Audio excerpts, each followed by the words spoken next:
A lot of things happening in Manhattan. They've had quite a rocky couple of weeks down there. We'll get into that with Matt here in a couple of minutes. Later on in the hour, we'll have an SNBL update. Josh gave you the score from earlier today. We'll tell you where that is. The final week of that. We'll wrap that up here by the 4th of July, and we'll wrap up the hour with our weekend winners coming your way as well. We'll have some time for some calls as well. We'll have some one open segment for phone calls at 866-HUSKER-1, 866-487-5371 if you want to be a part of this one here later tonight. Holiday week coming up. I cannot believe 4th of July is coming up in just 5 days. Man, where did June go? It just flew by.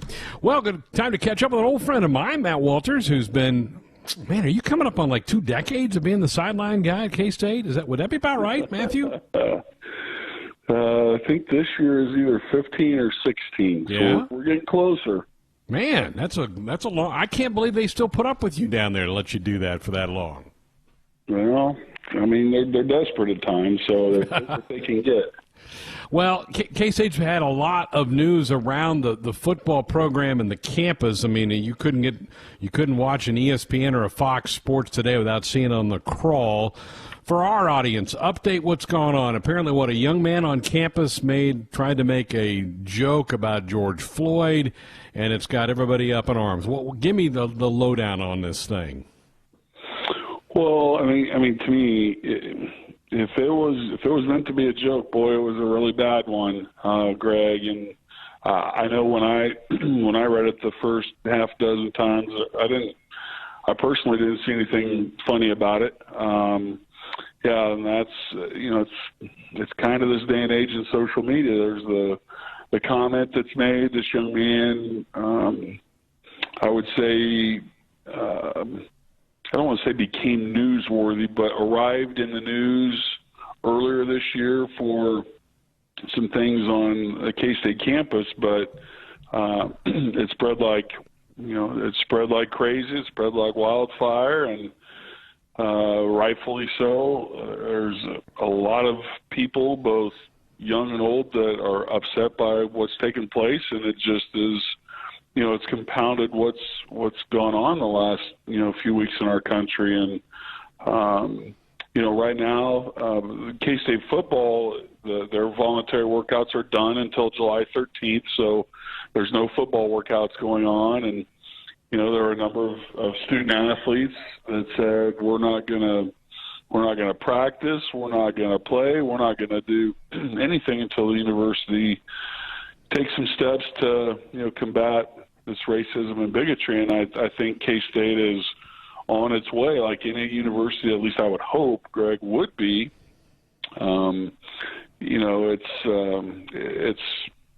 It's amazing to me what's going on right now, but this is unprecedented times, and all the coaches are totally backing their student athletes, as you would expect, and the university is as well. But today, President Myers, asked his administration to fast track a policy regarding racism and bigotry to, get some better policies in place. So, that's not going to happen within the snap of a finger. I'm hoping there's some things in place within, the next couple of weeks. At least that's kind of what I'm being told will take place.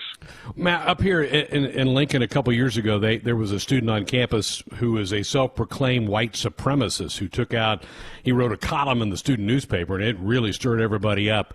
Is this young man, is he identified as that as such, or is he just a guy who's not afraid to speak his mind and gets out there and goes way past the point of a correct type of speech?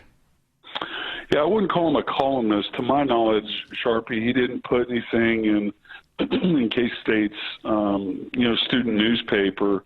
There was a group that, he's been associated with on campus. I guess you could call it a club. It is not a club that is sanctioned or recognized by K-State because it has so few members in it. But he was vocal with some things that he said and did back, in early 2020, I want to say February. And, I don't want to say he, left the news, but obviously, he came back front and center with with what's been going on. I have no idea where this young man lives.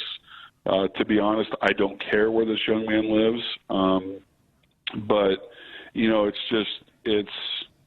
it's beyond sad and embarrassing. And you know what? And I think you get this, Sharp, and I think your listeners do too. Let's just say the shoe was on the other foot, and this young man did attend Nebraska. And you gave an example a moment ago. I'm not going to think, wow, Nebraska supports, and this is the kind of young person that comes from this school or this state. No, that's not how it works. He has First Amendment rights.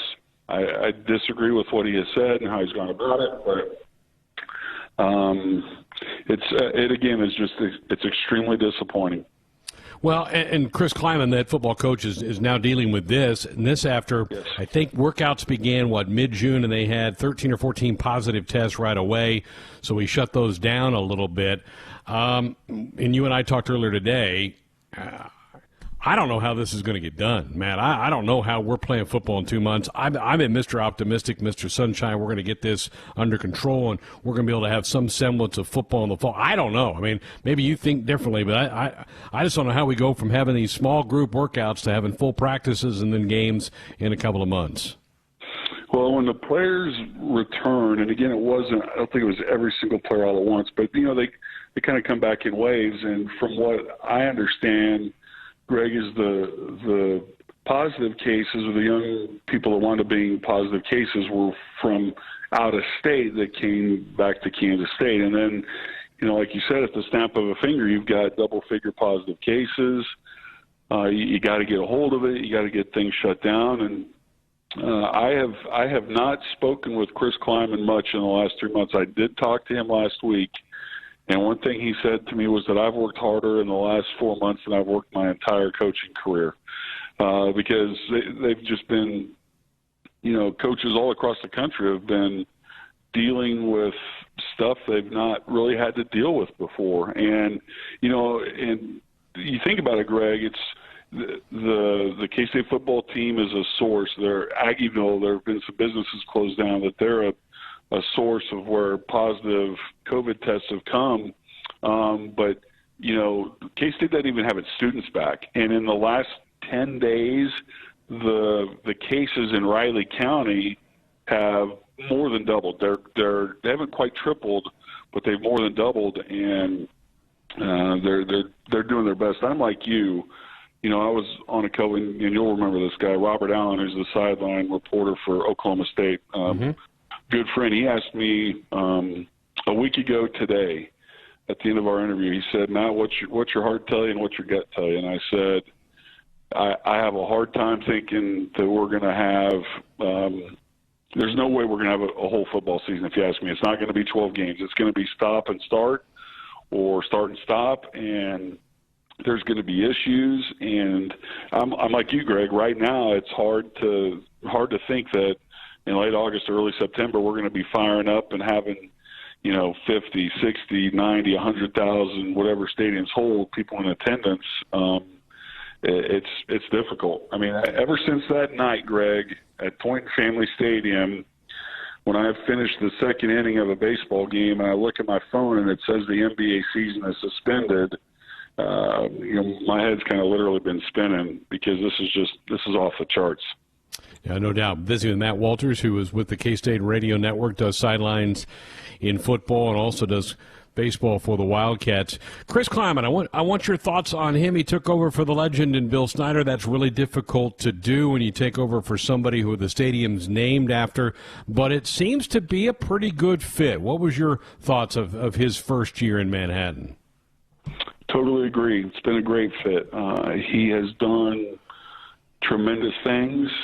He brought in, I think, a very good staff. He only lost one member from last year's staff, and that was Scotty Hazelton, who took the DC job at Michigan State. With what the roster looked like last year, the fact that K-State did what it did, I thought was beyond a job well done. Coach, hey, when you do what he did and his coaches did up at North Dakota State, Yes, it's a different level, but they know how to win and they know how to recruit. And it's just going to take a little bit of time for them to get instilled what they want down here. But on the recruiting front, it's been remarkable. They're really getting after it, and not just, in the region. They want to lock down Kansas and Missouri. I think they'll do good things in Nebraska and Oklahoma and so forth. But yeah, last year was a very good season, all things considered. I think better than most expected, and I think a lot of people, and rightfully so, are looking for good things to come down the road. Any truth to the rumor that he just wanted to get away from Jeff Colhane and leave North Dakota State? Did that factor at all in his decision? Well, about getting away from Jeff Colhane. I'm totally with you on that one. I tip my cap. He wanted to get out of Fargo simply because of that guy. Yeah, no doubt about it. All right, everything else okay? You healthy, happy, good? Life's good. It's like you said, I can't believe it's almost the 4th of July weekend. It's just a little odd in our world right now, but family's healthy, and there's not a lot to let me rephrase that. There's a lot to be thankful for, let's put it that way. But best wishes to my friends, including you north of the border, and pray, be understanding, and pray for our friends and our country, and hopefully things get turned around and headed in a better direction. Pretty odd times we're living in right now. All right, Matt, we appreciate it. Thank you so much. Enjoy the rest of your summer, and be careful on 4th of July. I know you're a big fireworks guy, so be careful out there. Right, Sharpie. Take care. Appreciate the invite. Good stuff. Matt Walters with us on our Sports Nightly Hotline, brought to you by the Woodhouse Auto family, bringing you more choices in brands, locations, and service. Experience the difference. Purchase with confidence.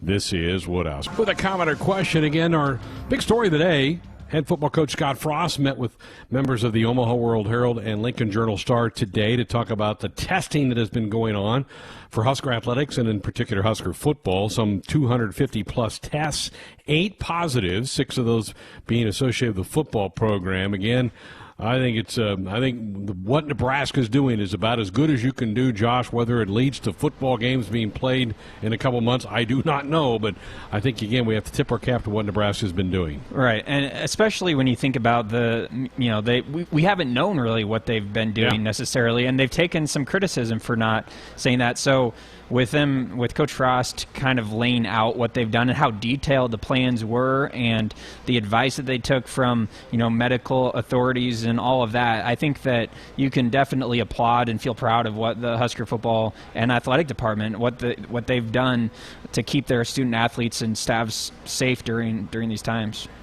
All right, the NFL, much like college football, trying to get their season going. Their training camps are set to open in about 3 to 4 weeks. The big news over the weekend in the National Football League, Josh, was Cam Newton has found a home, signed by Bill Belichick and the Patriots. One, how surprised were you that the Patriots threw the lifeline out to Cam Newton, and does this work for Belichick?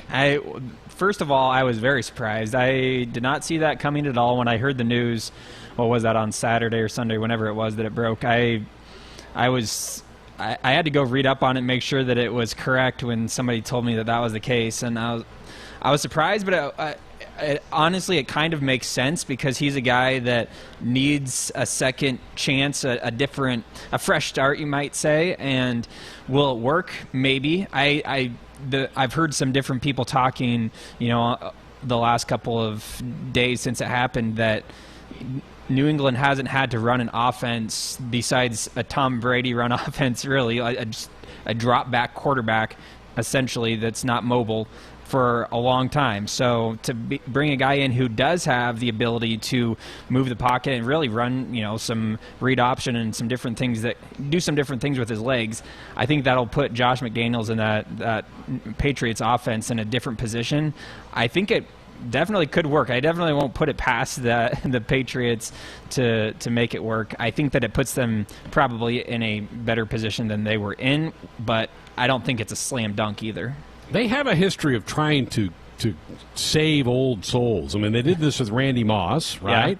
They tried to do it with was it Antonio Brown? They tried. It really didn't work that way. But they've been known to kind of pull these guys and say, we're going to bring you in and make you do it the Patriots way, and maybe we can get a year or two out of you. Right, and that's been at positions on offense outside of quarterback, and I feel like one of the reasons why it's worked is because of Tom Brady, and Tom Brady isn't there anymore. So it'll definitely test what that Patriots coaching staff is capable of, and I think you'll start to see right away how much of the last couple decades of dominance have been because of the coaching and because of Tom Brady. And honestly, I think it's a combination of the two. So I don't expect them to be competing for a Super Bowl or even necessarily the AFC title, but I think that they're a team that could make the playoffs if we see a full 16-game schedule. I think they're the betting favorite to still win their division, I think. That's what I saw a poll put up by somebody, maybe it was ESPN or somebody like that they asked if they were going to win their division in the AFC, and most people said that they still thought that they would, and I don't doubt it. They still have a good team outside of the quarterback position, and you know that they're well coached, so why not? I feel like the last few years they've been doing it with a Tom Brady that's not nearly the level that he was before. So if they can do it with that, then maybe it is more about the coaching than it is about the quarterback. Have we confirmed yet whether Tim is going to remain a Patriots fan, or was it just all about Brady to him? I actually was. That was one of my first thoughts, and I didn't text him when we found out the news. But that was one of my first thoughts. Is who's he going to cheer for this fall? Is it going to be the Buccaneers and Tom Brady, or is he still a Patriots guy? I think he's a Patriots guy because he talks about Belichick like he's his best friend. So, but he also sticks up for Brady pretty hard too. I don't know. I think that if I had to lean one way, I think that he's going to be a Patriots guy still, but and then root for Tom Brady on the side. Yeah, we need to go buy him like a Buccaneers hat or something and put it on his desk someday. Yep, love That'd it. be fun. Last week was the week that it broke that Major League Baseball is going to get going. They're going to be reporting to their summer camps here at the sometime this week. A lot of franchises over the weekend you may have seen set their 60-man rosters, people that they're going to bring to their summer camps, which will be held at their own home ballparks. But you got some guys who aren't going to play. Today, the Washington Nationals, their first baseman Ryan Zimmerman and pitcher Joe Ross are opting out. That has been given an option for players to not be penalized for doing that because of COVID. They don't want to put their family at risk for this. So I don't know how widespread this is going to get around baseball.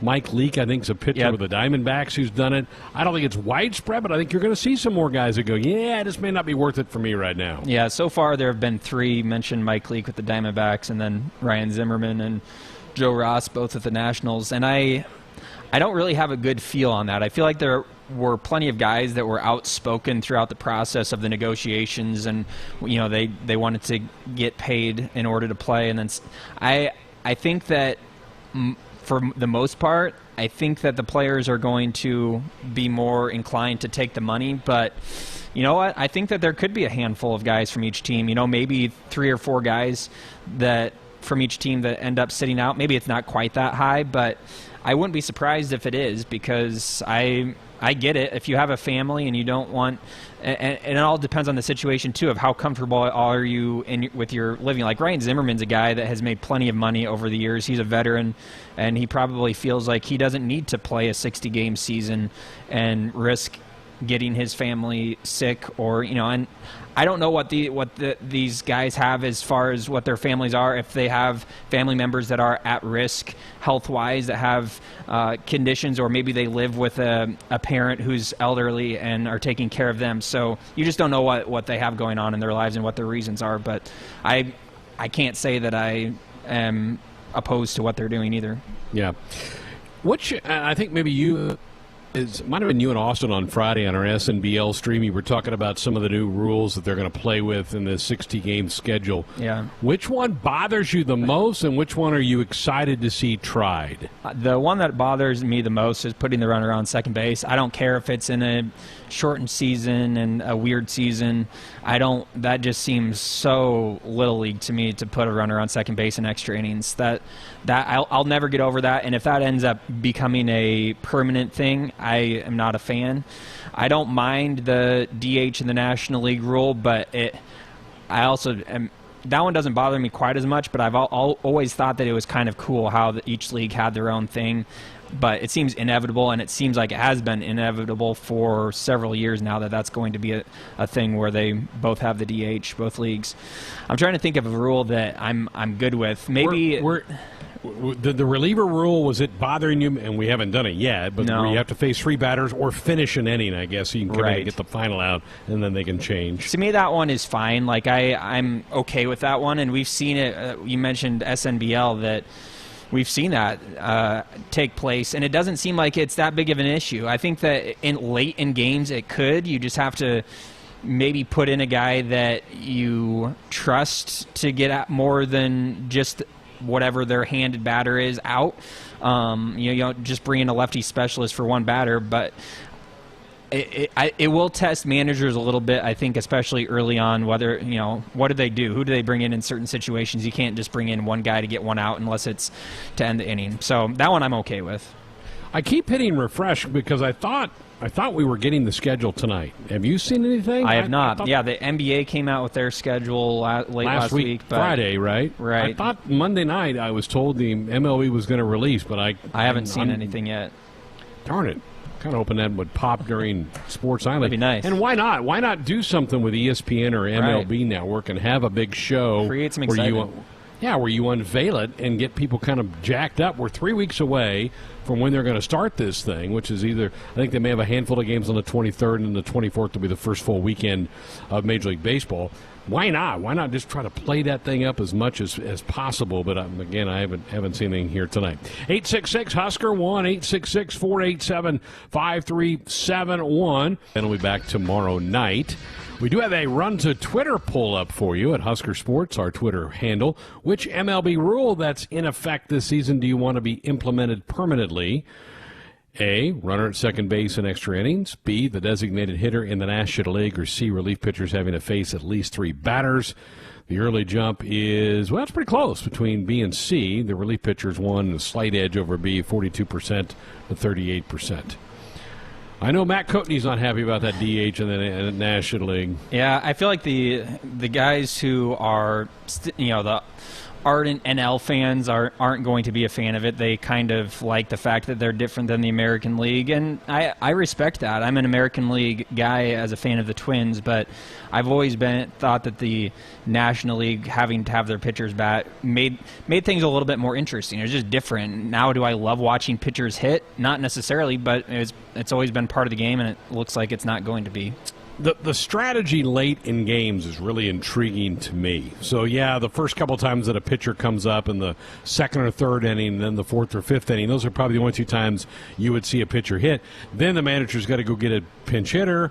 You got to get a different pitcher on the mound. I love the strategy of that, but it's the only league in any level of baseball that's still using it, right? I mean, nobody else is doing it. Yes, that's correct. And I totally get it. There are probably less than 5% of pitchers in all of Major League Baseball that are capable of going up there and not embarrassing themselves, much less getting a bunt down when they need to. So I get it. I know that it doesn't look great, and so that they're trying to make the game more exciting, and so I know that that's part of it. But I mean, I like watching Madison Bumgarner hit. I like watching Clayton Kershaw hit because those guys can actually do it every once in a while. How about Bartolo Colon? There you go. He hit his first Major League home run when he was, 45 years old? Well, you had the SNBL update at the top of the hour, but let's get everybody caught up. We are into the World Series. It's your team against my team. Game 3 was today. You got a great pitching performance from Severino on Friday in Game 2. And then my guy today, Eduardo Rodriguez, was the story today, the way he pitched. He was. He came out of the gates and just, shut down the Mammoths. So they got 1 run on him kind of late, but otherwise he was pretty dominant. It was the only run for the Mammoths came in the 7th inning, and that's when they knocked Rodriguez out of the game. But he was solid, and then your guy Fernando Tatis Jr., who was the hero of the NLCS, he hit a 2-run homer, and that was the difference. Got a 2-1 victory. Now you're up 2-1 in the series as well. Still think you're going to win, and I'm not just saying that. I think you have the better pitching overall, and my offense has just not done anything. I mean, we scored 4 runs in Game 1, we scored 1 in Game 2, and we scored 2 today, and yet we lead the series. Well, here's where you're going to possibly be able to crawl back into my pitching, is because now I'm going back. I was going to go back to Jack Flaherty, who pitched in Game 1. I was going to bring him back for Game 4, but I checked after the stream was over today, and he was a little too tired. He wasn't going to be fully rested, and so I decided to go with Justin Verlander, who is basically back at full health. So I've been having him come out of the bullpen as my long reliever the entire postseason, and now I've decided to give him a spot start in Game 4, and I'm hoping that he comes up clutch tomorrow, because otherwise I'm in big trouble. Well, my strategy throughout the playoffs was I'm going to stay with a 4-man rotation. I'm not going to make guys pitch on lesser days rest, and so that's why I went Rodriguez today. He pitched... I think he pitched Game 4 of the NLCS, so he was pretty well rested. He goes from Game 4 to Game... And now I come back tomorrow with Morton, who pitched Game 6. Yep. So he's rested too. He's rested too. So that's what I've just stuck with my 4-man rotation, and I know Ben questioned it today, but it worked out at least today for me. It did, and I'm nervous because my offense has started to go a little bit quiet now after today, and I'm worried about my bats going quiet. And I'm worried about my bullpen because outside of Verlander being a long reliever, all I really have is Josh Hader and who's my other guy, Taylor Rogers.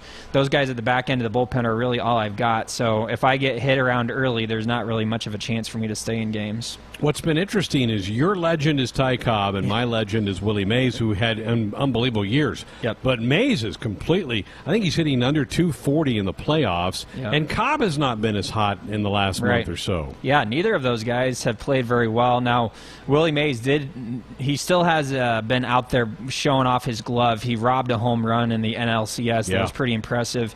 But yeah, he's been pretty quiet at the plate, and Ty Cobb has been okay, but really hasn't shown off as much power as he did in the regular season. So neither of those guys have been really much of a factor. It's been some unsung heroes. Like I mentioned today, Fernando Tatis Jr. and Eduardo Rodriguez, those guys weren't big household names during the regular season, but they're shining here in the postseason. Yeah. Well, this has been a lot of fun. We started SNBL back in April to try to fill a little bit of a void. We've been doing streaming games every day, Monday through Friday at 11 a.m., so we'll be back tomorrow. It'll be Austin joining me tomorrow for the stream. Love having you jump on board on that.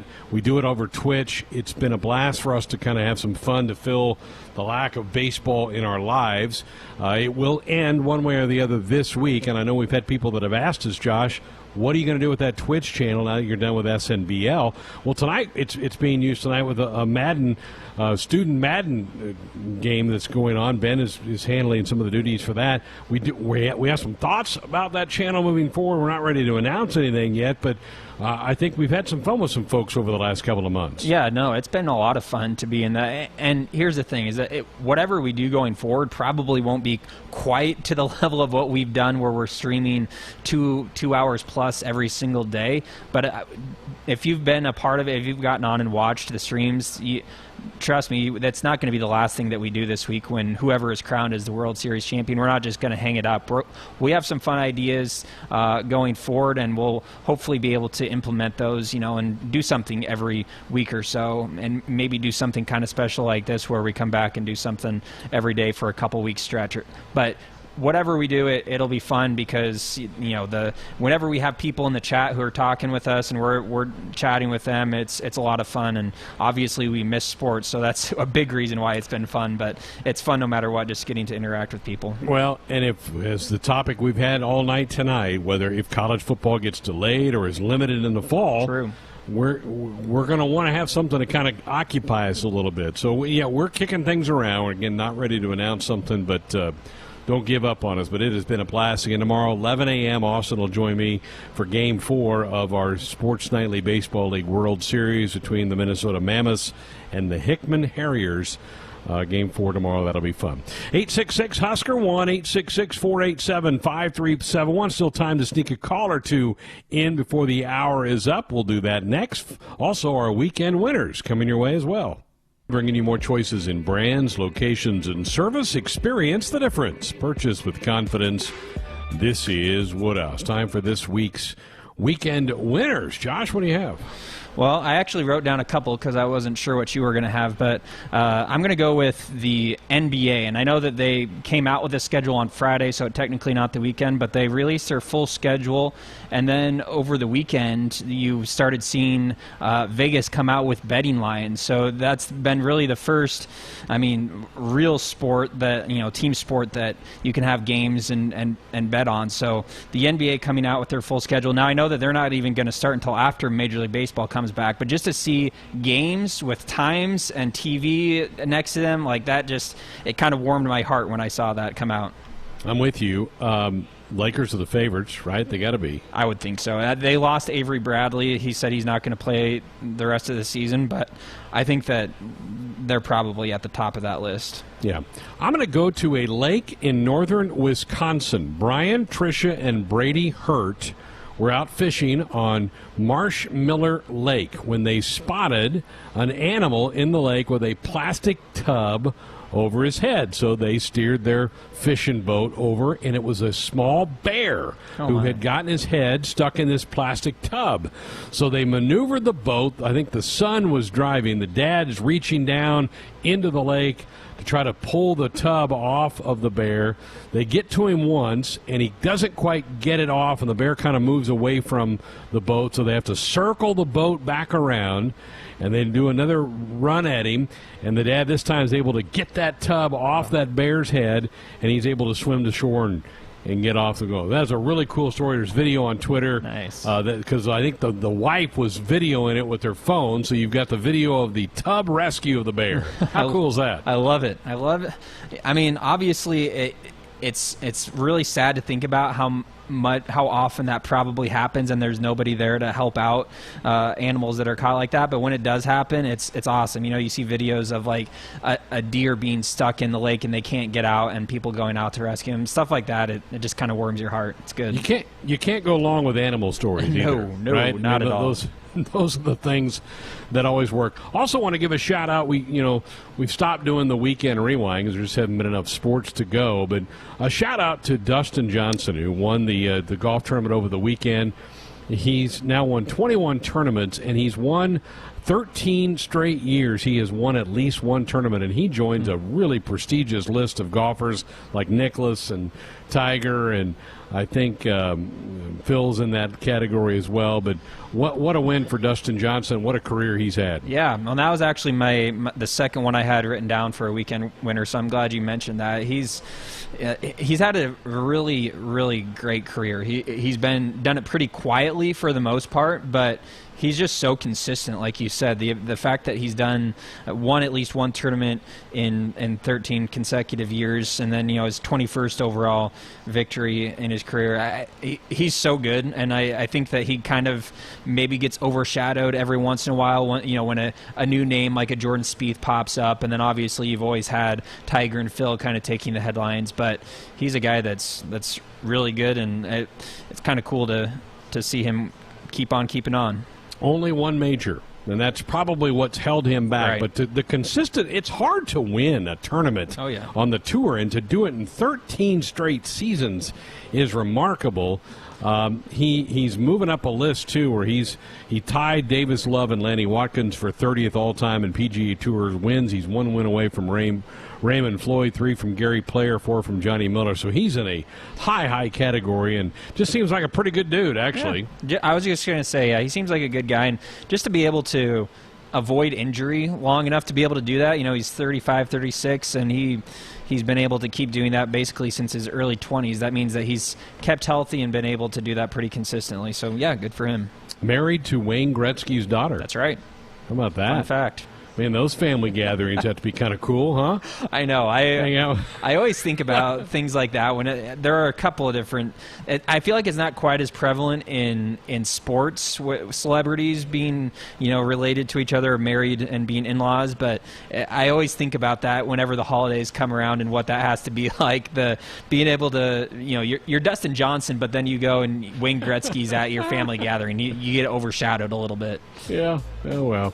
You still go vote on our runs a Twitter poll. Still plenty of time left, and folks seem to be most excited about the relief pitcher rule. At least they want that to be implemented permanently. Tomorrow night here on the program, we'll revive and kind of do our last summer edition of the Big Ten Blitz. We'll check in. We have not checked in at Wisconsin or Minnesota or Maryland. We did do kind of an Iowa thing with Scott Docterman a few weeks ago, so those may be the three we get to tomorrow night here on the program. And we got to come up with a top 10 topic. We'll let Ben and Austin weigh in on that. They'll be part of that tomorrow night as well here on the program. And also, just a reminder, our greatest games on Friday night, brought to you by the Nebraska Lottery, is that bowl victory over the Georgia Bulldogs a couple of years ago in the Gator Bowl. That's what we'll be playing back for you on Friday night. That'll do it for this hour of Sports Nightly. Another hour coming on the other side. Come on back.